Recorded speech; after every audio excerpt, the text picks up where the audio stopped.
Hello everyone, I am Dr. K. Vishwadeep, consultant orthopedician. ఈరోజు మనము disc bulge disc herniation అంటే ఏంటో చూద్దాం. డిస్క్ బల్జ్ అంటే it's degenerative type of disease. అది క్రోనిక్ కండిషన్లో చూస్తాము. పేషెంట్కి ఫస్ట్ బ్యాక్ పెయిన్లా స్టార్ట్ అయ్యి తర్వాత మనకి మెల్లగా కాల్లోకి పాకుతుంది, తిమ్మిర్లు ఎక్కడాలు అవన్నీ జరుగుతుంది. ఇక్కడ బ్యాక్ పెయిన్ చాలా ఎక్కువ ఉంటుంది కాల్లో నొప్పి కంటే.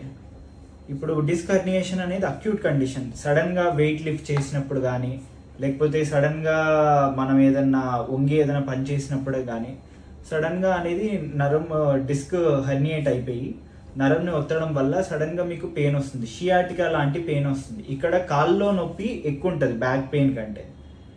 సో మనం దీనికి ప్రికాషన్స్ ఏం తీసుకోవాలి అంటే, one thing is good bone health. Good bone health అంటే మంచి న్యూట్రిషన్, మంచి వైటమిన్ డి సప్లిమెంటేషన్, ఇవన్నీ తీసుకోవాలి.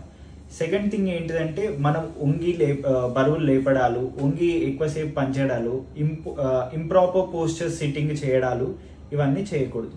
So these are the precautions మనం తీసుకోవాల్సింది. సో ట్రీట్మెంట్ అంటే let's come to the clinic, will see.